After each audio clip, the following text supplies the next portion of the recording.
Assalamualaikum warahmatullahi wabarakatuh. Selamat pagi anak-anak. Bagaimana kabar kalian hari ini? Alhamdulillah semua dalam kondisi sehat ya. Semoga kita senantiasa dalam lindungan Allah Subhanahu wa taala. Amin. Anak-anak, marilah kita bermunajat sejenak sebagai wujud rasa syukur kita atas nikmat sehat dan nikmat sempat yang Allah berikan kepada kita semua. Berdoa menurut agama dan kepercayaan masing-masing. Dipersilahkan. Berdoa selesai. Anak-anak, pada pertemuan sebelumnya, anak-anak sudah mempelajari materi yang berkaitan dengan mengidentifikasi pernyataan pendapat, argumentasi, dan rekomendasi yang terdapat pada teks eksposisi. Adapun kegiatan pembelajaran pada hari ini adalah menganalisis struktur teks kebahasaan teks eksposisi. Ya, kemudian indikator pencapaian kompetensi yang anak-anak harus capai ialah yang pertama menemukan struktur teks eksposisi yang dibaca, dan yang kedua adalah menemukan kaidah kebahasaan dari teks eksposisi tersebut. Adapun tujuan pembelajaran hari ini adalah dengan penerapan metode discovery learning, siswa atau peserta didik diharapkan mampu bekerja sama secara kelompok untuk menentukan struktur dan kaidah kebahasaan dari teks eksposisi. Nah, anak-anak pada pertemuan sebelumnya, anak-anak sudah dikenalkan dengan apa yang disebut dengan teks eksposisi. Teks eksposisi adalah teks yang memaparkan sejumlah pengetahuan atau informasi. Adapun tujuan dari teks eksposisi ini adalah agar pembaca itu mendapatkan informasi dan pengetahuan itu dengan sejelas-jelasnya. Adapun struktur teks eksposisi dibagi menjadi 3. Yang pertama adalah pernyataan pendapat atau kita kenal dengan istilah tesis. Yang kedua adalah argumentasi. Dan yang ketiga adalah penegasan ulang pendapat. Pada tahap pernyataan pendapat, yaitu tahapan yang berisi tentang topik apa yang akan dibahas.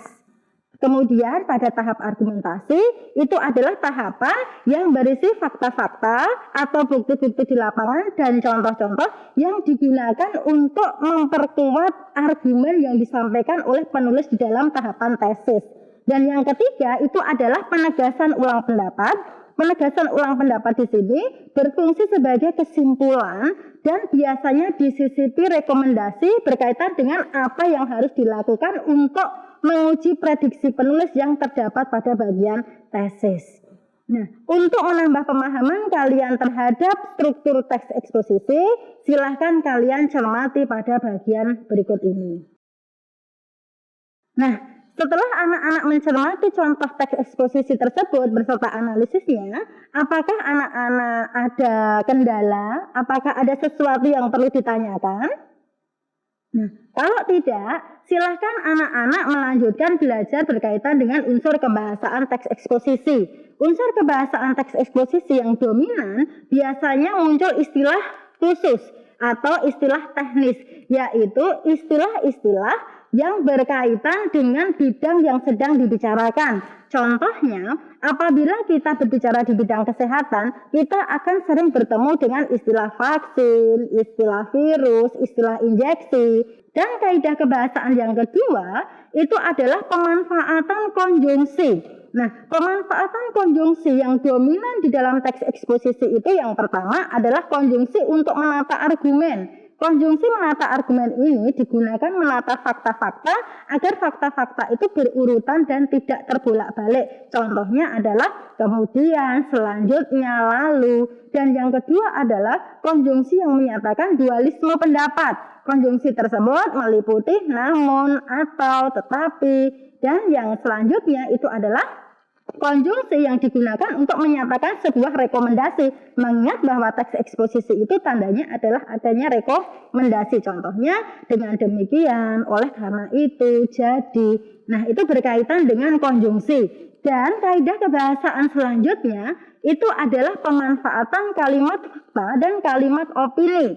Kalimat fakta adalah kalimat yang berisi peristiwa yang benar atau sudah terjadi. Sedangkan kalimat opini itu adalah kalimat yang di dalamnya berisi tentang penilaian pendapat atau gagasan seseorang yang bersifat subjektif. Perbedaan kalimat fakta dan opini dapat kita lihat dengan menyematkan beberapa bentuk kalimat tanya. Contohnya, kalimat fakta itu digunakan untuk menjawab pertanyaan apa, siapa, kapan, dan di mana. Sedangkan kalimat opini digunakan untuk menjawab pertanyaan mengapa dan bagaimana. Kaidah kebahasaan yang sering muncul di dalam teks eksposisi yang lainnya adalah pemanfaatan kalimat transitif dan kalimat intransitif. Kalimat transitif adalah kalimat yang membutuhkan objek. Sedangkan kalimat intransitif adalah kalimat yang tidak membutuhkan objek. Contohnya seperti ini. Ani menangis tersedih-sedih. Kalimat ini tergolong dalam kategori kalimat intransitif karena kalimat ini tidak membutuhkan objek. Nah, kalimat intransitif tanpa objek sudah memiliki makna. Contohnya adalah Ani menangis. Berbeda ketika kita berbicara tentang kalimat transitif. Kalimat transitif itu adalah kalimat yang membutuhkan objek. Contohnya adalah Budi menendang bola. Nah, Budi berfungsi sebagai subjek, menendang predikat, dan dibutuhkan objek sebagai keterangan untuk menyatakan apa yang kegiatan yang dilakukan, yaitu menendang. Apabila kita cuma mengatakan Budi menendang, maka interpretasinya pun juga akan berbeda. Demikian adalah kaidah kebahasaan dari teks eksposisi yang dominan sering muncul di dalam teks eksposisi. Bagaimana anak-anak? Apakah ada pertanyaan berkaitan dengan struktur dan kaidah kebahasaan dari teks eksposisi? Apabila tidak ada, silahkan anak-anak membentuk kelompok belajar, kemudian diskusikan apa yang sudah ada di dalam LKPD kalian, yaitu berkaitan dengan struktur dan kaidah kebahasaan pada teks eksposisi yang berjudul Jangan Hanya Bergantung Pada Vaksin. Anak-anak membentuk kelompok, masing-masing kelompok terdiri dari 6 siswa. Kemudian anak-anak melakukan kegiatan analisis berkaitan dengan struktur dan kaidah kebahasaan teks eksposisi. Silahkan dikerjakan pada LKPD yang sudah kalian terima. Baiklah anak-anak, waktu belajar kalian sudah selesai. Ibu persilahkan perwakilan dari salah satu kelompok untuk mempresentasikan hasil diskusi kelompoknya. Ya, terima kasih kelompok WS Rendra. Apakah ada tanggapan dari kelompok lain berkaitan dengan presentasi yang disampaikan oleh kelompok WS Rendra tersebut? Baiklah, terima kasih Raden dari kelompok Ahmad Tohari untuk tanggapan yang diberikan kepada kelompok WS Rendra. Nah, anak-anak, berdasarkan hasil kelompok tersebut dapat disimpulkan bahwa struktur teks eksposisi yang berjudul Jangan Hanya Bergantung Pada Vaksin memiliki struktur lengkap, yaitu diantaranya adalah pernyataan pendapat atau tesis, yang kedua adalah argumentasi, dan yang ketiga adalah penegasan ulang pendapat. Dan kaidah kebahasaan yang dimiliki oleh teks ini diantaranya yang pertama adalah istilah khusus. Kemudian konjungsi pun di dalam teks ini juga lengkap. Di sana ada konjungsi yang menyatakan dualisme pendapat, dinyatakan dengan konjungsi namun. Kemudian ada yang menata argumen, ada pertama, kedua. Kemudian ada yang menyatakan rekomendasi, yaitu ditunjukkan dengan konjungsi dengan demikian.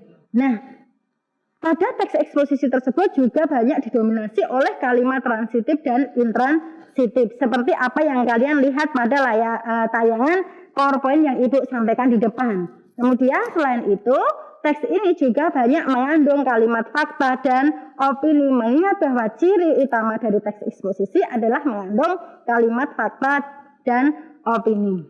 Nah, demikian anak-anak yang dapat kita pelajari pada hari ini. Semoga pembelajaran kali ini dapat bermanfaat banyak bagi kita.